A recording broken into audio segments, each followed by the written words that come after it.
Bismillahirrahmanirrahim. Assalamualaikum warahmatullahi wabarakatuh. Berikut adalah video edukasi yang saya buat dari mata kuliah Pelayanan Promotif dan Preventif pada Infeksi Menular Seksual oleh dosen pengampu Ibu Wati SST MKEP.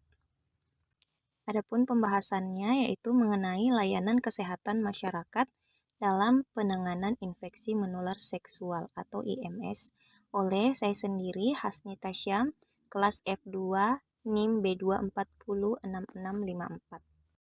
Sebelum lanjut ke pembahasan, terlebih dahulu saya akan menjelaskan sedikit tentang pengertian dari IMS, di mana IMS itu atau infeksi menular seksual atau yang biasa juga disebut sebagai penyakit menular seksual atau PMS adalah infeksi yang ditularkan melalui hubungan seksual, baik vaginal, anal maupun oral. Infeksi ini dapat disebabkan oleh virus, bakteri, jamur, ataupun parasit. Adapun jenis IMS yaitu yang pertama ada HIV/AIDS, sifilis, gonore, chlamydia, herpes genitalia, dan HPV.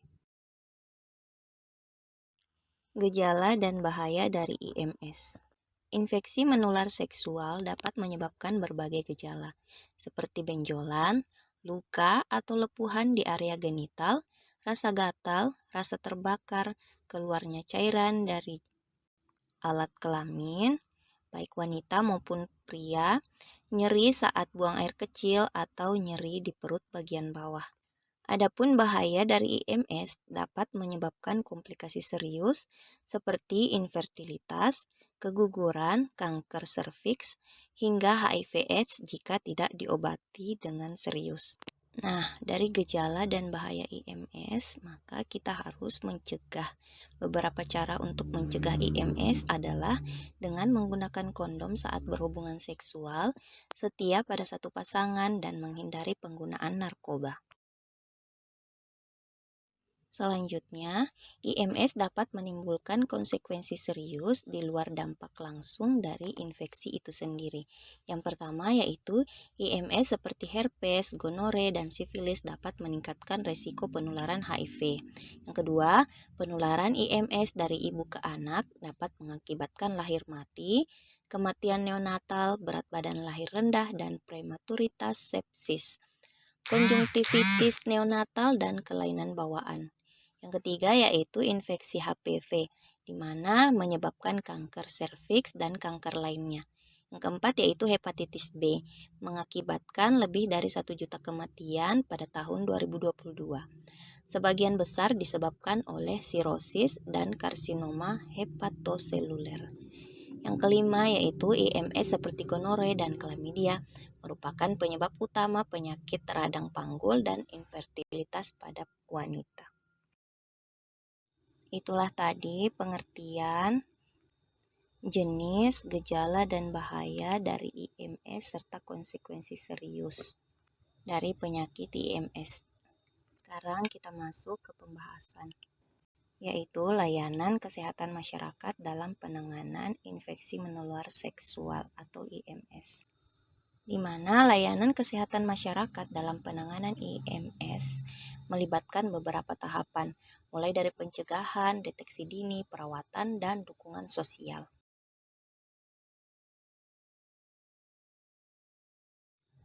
Berikut adalah tahapan layanan masyarakat dalam penanganan IMS. Yang pertama yaitu pencegahan. Pencegahan dibagi menjadi dua, yaitu pencegahan umum dan juga pencegahan khusus. Adapun pencegahan umumnya yaitu mengedukasi tentang seks yang aman. Edukasi ini penting untuk meningkatkan kesadaran masyarakat tentang cara mencegah penularan PMS, termasuk penggunaan kondom yang benar, menghindari perilaku seksual beresiko, dan pentingnya setia pada satu pasangan. Selanjutnya, penggunaan kondom. Kondom adalah alat kontrasepsi yang efektif dalam mencegah penularan PMS atau IMS, terutama bagi mereka yang memiliki banyak pasangan seksual atau beresiko tinggi. Selanjutnya, vaksinasi. Vaksinasi dapat mencegah beberapa jenis PMS atau IMS seperti HPV dan hepatitis B. vaksinasi HPV sangat direkomendasikan untuk wanita dan pria muda yang belum pernah terinfeksi. Selanjutnya, perubahan perilaku. Pencegahan IMS juga melibatkan perubahan perilaku, seperti menghindari seks bebas, tidak menggunakan narkoba, dan tidak berbagi jarum suntik. Kemudian, screening rutin. Screening rutin seperti tes darah atau usap kelamin penting untuk mendeteksi PMS pada tahap awal, sehingga dapat segera dilakukan pengobatan dan mencegah penularan kepada orang lain. Adapun pencegahan khususnya yaitu pencegahan khusus diberikan pada ibu hamil untuk mencegah penularan IMS ke bayi. Langkah-langkah pencegahan khususnya yaitu pertama, melakukan deteksi dini dan pengobatan. Tes IMS pada kehamilan yaitu di mana semua wanita hamil disarankan untuk melakukan tes IMS seperti HIV, sifilis, dan hepatitis B pada awal kehamilan. Kemudian melakukan pengobatan sedini mungkin. Jika IMS terdeteksi, pengobatan harus dimulai sedini mungkin untuk mengurangi risiko penularan ke janin. Adapun pencegahan penularan selama kehamilan yaitu penggunaan kondom. Kondom membantu mencegah penularan IMS melalui kontak seksual. Kemudian persalinan sesar jika diperlukan. Dapat mengurangi risiko penularan HIV dan herpes genitalia dari ibu ke bayi. Kemudian dengan menghindari ASI. Jika ibu mengidap HIV dan virus belum terdeteksi atau dengan jumlah rendah dalam darah, pemberian ASI mungkin bisa dipertimbangkan, tetapi dengan pengawasan medis ketat. Jika tidak memungkinkan, ASI pengganti dapat diberikan. Tahapan layanan yang kedua yaitu deteksi dini. Yang pertama, pemeriksaan medis. Pemeriksaan medis yang dimaksud yaitu seperti tes darah atau usap kelamin, dapat membantu mendeteksi IMS yang mungkin tidak memiliki gejala yang jelas. Kemudian ada screening rutin. Sangat penting untuk mendeteksi IMS pada tahap awal, terutama bagi mereka yang memiliki riwayat perilaku seksual berisiko. Kemudian konsultasi dengan dokter. Jika seseorang memiliki gejala atau khawatir terinfeksi IMS, sebaiknya segera berkonsultasi dengan dokter untuk dapat mendapatkan diagnosis dan pengobatan yang tepat.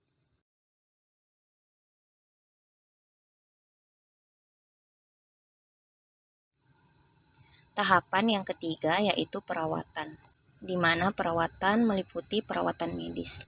Untuk IMS tergantung pada jenis IMS yang terdeteksi dan tahap infeksi. Perawatan bisa berupa obat-obatan, terapi, atau prosedur medis lainnya. Kemudian konsultasi dengan dokter. Penting untuk memastikan perawatan yang tepat dan mencegah komplikasi lebih lanjut. Selanjutnya, pencegahan penularan kembali. Juga penting setelah pengobatan. Pasangan yang terinfeksi IMS atau PMS harus menghindari perilaku seksual berisiko dan menggunakan kondom saat berhubungan. Tahapan yang keempat yaitu dukungan sosial. Dengan meningkatkan kesadaran tentang PMS, termasuk gejala, cara penularan, dan pentingnya pencegahan. Mengurangi stigma, IMS dapat menimbulkan stigma dan diskriminasi, di mana dukungan sosial dapat membantu individu yang terinfeksi IMS mengatasi dampak psikologis dan sosial yang ditimbulkan. Penyediaan layanan dan dukungan. Layanan dukungan seperti konseling, kelompok dukungan, dan informasi tentang IMS dapat membantu individu yang terinfeksi IMS dan keluarga mereka mengatasi kesulitan yang mereka hadapi. Tahapan yang terakhir yaitu peran masyarakat. Yang pertama, menerapkan perilaku seks yang aman, seperti menggunakan kondom dan menghindari perilaku seksual berisiko adalah kunci untuk mencegah penularan IMS. Kemudian melakukan pemeriksaan rutin, seperti tes darah atau usap kelamin penting untuk mendeteksi IMS dan tahap awal. Kemudian berkomunikasi dengan pasangan. Komunikasi yang baik dengan pasangan tentang kesehatan seksual dan riwayat IMS sangat penting untuk mencegah penularan. Selanjutnya dapat menghindari diskriminasi. Tidak diskriminasi terhadap orang yang terinfeksi PMS adalah tindakan penting untuk mendukung mereka dalam menjalani kehidupan sehari-hari.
Peran puskesmas dalam penanganan IMS. Pertama, dalam layanan klinis. Puskesmas dapat menyediakan layanan pemeriksaan serta pengobatan IMS, termasuk tes screening HIV/AIDS, sifilis, gonore, serta penyakit menular lainnya. Peran puskesmas yang kedua yaitu konseling, di mana puskesmas sangat berperan penting dalam memberikan informasi, konseling, dan tes sukarela untuk mendeteksi penyakit menular seksual. Peran yang ketiga yaitu promosi kesehatan. Puskesmas juga dapat melakukan promosi kesehatan untuk meningkatkan kesadaran masyarakat tentang IMS, menjelaskan cara pencegahan, serta pentingnya pemeriksaan rutin. Peran yang keempat yaitu layanan ART. Puskesmas dapat memberikan pelayanan pengobatan antiretroviral terapi bagi pasien HIV/AIDS. Peran selanjutnya yaitu penanggulangan IMS komprehensif. Puskesmas terlibat langsung dalam penanggulangan IMS secara komprehensif, termasuk penanganan kasus, pencegahan, dan pengendaliannya. Adapun peran fasilitas kesehatan lain dalam penanganan IMS seperti rumah sakit, di mana rumah sakit bisa menyediakan layanan pemeriksaan, pengobatan, dan konsultasi yang lebih lanjut dan mendalam untuk kasus IMS dan yang kompleks. Peran kesehatan lainnya juga ada klinik swasta. Beberapa klinik swasta juga menyediakan layanan pemeriksaan dan pengobatan untuk infeksi menular seksual termasuk tes screening HIV/AIDS. Selanjutnya, LSM atau organisasi non-pemerintah. LSM yang bergerak di bidang HIV/AIDS dan IMS dapat memberikan layanan konseling, pendidikan, dan dukungan kepada masyarakat.